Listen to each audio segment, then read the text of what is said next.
भगवान शंकर की बारात देख कर के गांव वाले दाएं बाएं भागने लगे, बच्चे रो रो करके घर पे आ गए।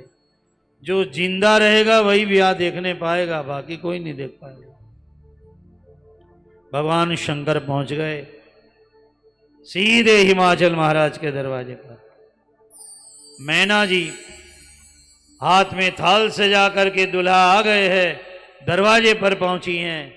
पार्वती जी के साथ हजारों सखियां मंगल गाती शिव पुराण में पहुंची हैं।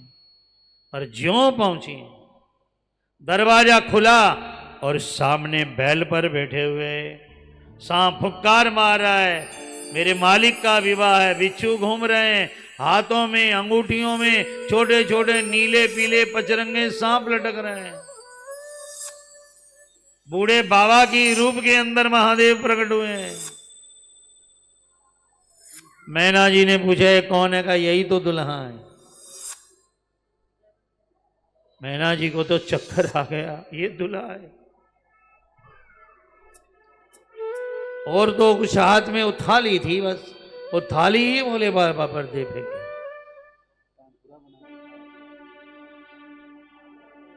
भूतों ने प्रेतों ने कहा महादेव जी बहुत बड़ा अपमान हो गया आपका, तो सास ने आपका अपमान कर दिया। पर भगवान शंकर को अपमान बुरा लगता है क्या?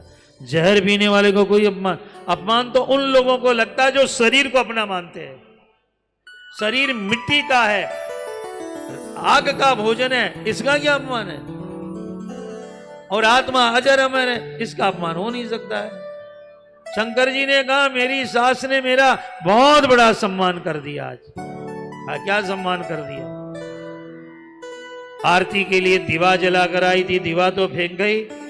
शंकर जी बोले मेरी सास ने सोचा जिसके सिर पर चांद का दीवा है उसे फूल बत्ती का दीवा क्या दिखाया जाए, इसलिए दीवा फेंक गई। ठीक ही तो किया मेरी सास। अब लोटी लाई थी गंगा जल वाली, वो भी तो फेंक गई। तो मेरी सास ने सोचा जो गंगा को सिर पर रखता है उसे एक लोटी पानी से क्या नहलाया जाए, जो चांद का दीवा रखता है उसे क्या दीवा दिखाएं, जो गंगा रखता है उसे क्या लोटी से नहलाएं। तो फूल माला भी तो फेंक गई। अब मेरी सास ने सोचा जिसने मौत को गले का हार बना रखा है उसे फूल का हार क्या पहनाया जाए, शेषनाग। कोई नहीं मेरी सास ने अच्छा किया। पर महाराज जी शिवपुराण में पकड़ के ले गई पार्वती जी को, छोड़ डांटी मैना जी, अरे तूने क्या किया? ऐसी ऐसी डांट मारी। क्या इसी बूढ़े के लिए, इसी बावरे के लिए, इसी मुंडमाली के लिए तूने 10,000 वर्ष तप किया था? खड्डा खोद दो, आग लगा दो, मैं बेटी को लेकर मर जाऊंगी, पर जीते जी ऐसे दुल्हा से ब्याह नहीं करूंगी।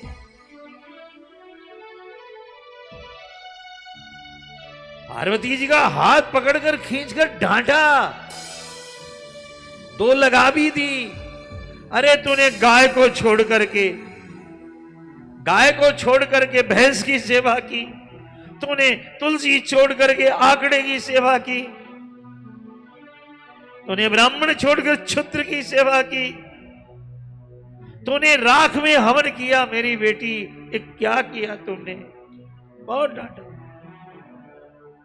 जीते जी मर जाऊं पर ऐसे दुल्हा से मैं हिमालय के ऊपर से कूद जाऊंगी तुझे लेकर के। पार्वती जी कहती माँ माँ, अरे न बोल मुझे माँ, माँ जो कर्म में लिखा है वही तो मिलेगा ना माँ। बहुत डांटा है। कहां कमल की माल और कहां मुंडमाल, कहां महल और कहां मुसाण। क्या इसी के लिए मैंने तुझे इतनी त्रिपुर सुंदरी ब्रह्मांड सुंदरी जन्मा था? मां बहुत रोई और रोना देख करके उसी समय ब्रह्मा विष्णु महेश आए। ये सगाई किसने कराई थी? नारद जी ने। अब नारद जी का तो पता ही नहीं कहां भाग। तब भगवान नारायण आए। ब्रह्मा आए और मैना का ज्ञान दूर किया। ये महादेव है, एक श्वास में हजारों ब्रह्मा और हजारों विष्णु बीत जाते हैं, इनका एक श्वास व्यतीत होता है। ये महेश्वर है। सास ने कहा मैं कैसे मानूं महेश्वर है। तब भगवान विष्णु जी गए और आपको एक बात शिवपुराण से जान लेनी चाहिए, इस ब्रह्मांड में न कृष्ण न राम कोई सुंदर नहीं, शिव के आगे सब फीके पड़ जाते हैं। भगवान शंकर इतना रूपवान है, उनके रूप को ब्रह्मांड में कोई सहन नहीं कर सकता, इसलिए भोलेनाथ राख रमा करके अपने रूप को छुपा करके रखते हैं कि मेरे विष्णु को लोग देखें, मेरे इष्ट को देखें, मेरे कृष्ण को देखें। यदि मेरे को देखने लगेंगे तो मैं जिनकी पूजा करता हूं उन्हें कौन देखेगा। इसलिए राख से अपना रूप ढक के रखते हैं महादेव। विष्णु जी ने प्रार्थना की, आपका रूप तो करोड़ों ब्रह्मा करोड़ों विष्णु तारे चंद्र सूर्य से भी अनोखा है, इस ब्रह्मांड में आपका ही तेज है, कोई चमक है महादेव आपकी है। सास को आप अच्छा रूप दिखाइए। तो भगवान शंकर प्रसन्न हो गए, कहा एक बार भेजो सासू को। और अब की बार सास जब देखने आई तो शंकर भगवान ने ब्रह्मा का रूप दिखाया। सास ने देखा तो ब्रह्मा जी हैं, फिर देखा तो विष्णु जी खड़े हैं, फिर देखा तो महादेव जी खड़े हैं, फिर देखा तो तीनों एक खड़े हैं। माथा घूम गया, है कौन है। कभी कमंडलो, कभी चक्कर, कभी त्रिशूल। भगवान शंकर ने अपने रूप में त्रिगुणात्मक रूप दर्शन कराया। इसी के ऊपर शिवानंद महाराज ने आरती बनाई है। 3 रूप, जय शिव ओंकारा प्रभु भज शिव ओंकारा, ब्रह्मा विष्णु सदा शिव हरदंगे। तीनों आदि उस समय भगवान शंकर ने जो रूप बनाया, अपना रूप देख करके सारे देवता तारे चंद्र सब निस्तेज हो गए। भगवान का ऐसा करोड़ों करोड़ों चंद्रमाओं का विरंदित करना, ऐसा रूप देख करके सास तो आनंद में हो गई। पर शिवपुराण में 2 अध्याय है जो भागवत की रासलीला की तरह लिखी है। जब सुना कि दुल्हा ऐसा सुंदर आया है, स्त्रियां चुल्ला छोड़ करके भाग गई, लल्ला छोड़ करके भाग गई। साहब शिवपुराण में लिखा है ऐसा जमाई आया है, बच्चे को छोड़ गई, पति को छोड़ गई, मैं तो भाग गई।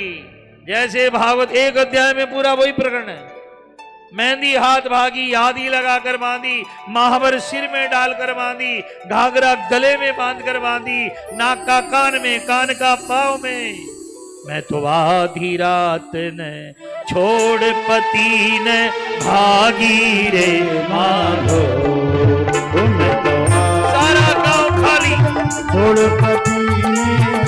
महादेव का रूप देखने के लिए सब पागल।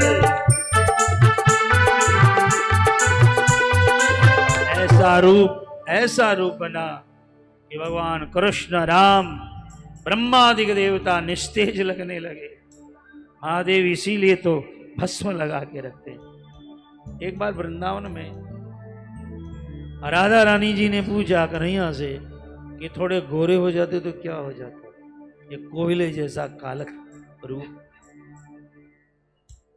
थोड़े गोरे हो जाते क्या हो जाता। भगवान ने कहा होता तो कुछ नहीं, तेरी सुंदरता पे पानी फिर जाता। तेरी सुंदरता पे, तुम्हें सुंदर बनाने के लिए श्याम काला है।